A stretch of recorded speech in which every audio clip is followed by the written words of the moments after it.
ഓണത്തിന് വേണ്ടിയിട്ട് എടുത്ത ചിരാതൊക്കെ കേട്ടോ. അതിപ്പോൾ ഓണത്തിൻ്റെ പരിപാടിയെല്ലാം കഴിഞ്ഞപ്പോഴവിടെ തിരിച്ചെടുത്ത് വെക്കണേ. ഇപ്പോഴാണ് ശരിക്കും പറഞ്ഞാൽ സമയം കിട്ടുന്നത്. അപ്പോൾ രാവിലെ തന്നെ അത് കയ്യോടെ തുടച്ചെടുത്ത് വെക്കാം. പിന്നത്തേക്ക് വെച്ച സമയം പോവുമല്ലോ എന്നോർത്ത് ഞാൻ വിളക്ക് വെക്കണം വേണ്ടി വന്നപ്പം അതൊക്കെ റെഡിയാക്കണേ. അത് കഴിഞ്ഞിട്ട് പിന്നെ വിളക്കൊന്ന് തുടയ്ക്കണമായിരുന്നു.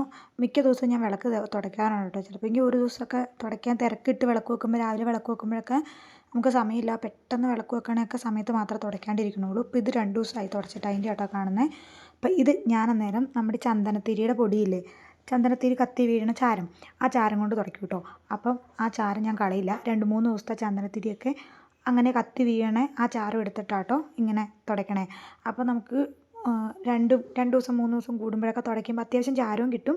പെട്ടെന്നിങ്ങനെ അതിനകത്തുനിന്ന് ആ കരി അങ്ങ് പോകും കേട്ടോ. പെട്ടെന്ന് പോകും. ഇപ്പോൾ നിങ്ങൾക്ക് വീഡിയോയിൽ തന്നെ ശരിക്കും മനസ്സിലാവണല്ലേ, അതുപോലെ പെട്ടെന്ന് പോകും.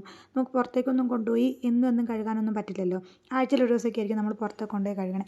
നമ്മൾ ഈ പുറത്ത് കൊണ്ടുപോയി കഴുകുമ്പോഴും ഈ ചാരം കുറച്ച് കൂടുതലുണ്ടെങ്കിൽ നമ്മുടെ സാധാ ചാരമൊക്കെ ഇപ്പോൾ അധികം എല്ലാവരുടെയും വീട്ടിൽ കത്തിക്കുന്നില്ലല്ലോ. അപ്പോൾ ഈ ചാരമാണെങ്കിൽ നമുക്ക് എങ്ങോട്ടും പുറത്തേക്ക് പോകണ്ട, വേറെ പാത്രത്തിൽ എടുത്തുകൊണ്ടൊന്നും നടക്കണ്ടല്ലോ. അപ്പോൾ അതുകൊണ്ട് സുഖമാട്ടോ. പിന്നെ ഈ പാത്രമാണെങ്കിൽ നമ്മുടെ തട്ടാണെങ്കിൽ ഇങ്ങനെയാട്ടോ ഇരിക്കുന്നത്. അത് ഞാൻ വരുമ്പോൾ തൊട്ടിട്ട് ഇതിങ്ങനെ ഇരിക്കണം. അത് കളർ അങ്ങനെയാട്ടോ, എന്തോ കരിയൊക്കെ പറ്റിയിട്ട് പിന്നെ അത് പോവാത്തതാണ്.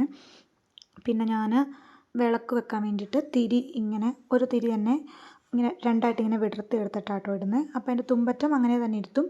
ബാക്കി നമ്മൾ ഈ തൊഴുകൈ പോലെ വെക്കണം എന്ന് പറയുമല്ലോ തിരി കത്തിക്കുമ്പം. അപ്പോൾ അതുകൊണ്ട് ഇങ്ങനെ ഇടുന്നത്. അതുകൊണ്ട് ഇങ്ങനെ രണ്ടും സെപ്പറേറ്റ് ആയിട്ട് പോവില്ല, ഇങ്ങനെ തന്നെ കത്തിക്കോളൂ കേട്ടോ. പിന്നെ ഈ ചന്ദനത്തിരി വെക്കണ സ്റ്റാൻഡ് ഞാൻ ഓൺലൈനിൽ മേടിച്ചാട്ടോ, നല്ലതാട്ടോ. അപ്പോൾ അതിനകത്തേക്ക് ഇങ്ങനെ ചാരം വീണോളൂല്ലോ. അപ്പോൾ ആ ചാരം എടുത്ത് ഉപയോഗിക്കാനും പറ്റും കേട്ടോ. ഈ വിളക്കിലാണെങ്കിൽ കുറച്ച് എണ്ണയിൽ കുറച്ച് വെള്ളമുണ്ട് കേട്ടോ. അതെന്നാന്ന് വെച്ചാൽ അന്ന് ചിരാത് കത്തിച്ചപ്പം ചെറിയ മഴ പൊടിയുണ്ടായിരുന്നു. അപ്പോൾ ചിരാതിനകത്ത് കുറച്ച് എണ്ണ ഉണ്ടായിരുന്നു, അത് ഞാൻ കളഞ്ഞില്ല, ഇതിനകത്തേക്ക് ഒഴിച്ചു. അപ്പോൾ അതുകൊണ്ട് വിളക്കെണ്ണയിൽ കുറച്ച് വെള്ളമുണ്ട് കേട്ടോ. അതാണ് അങ്ങനെ കളറിൽ കിടക്കണേ.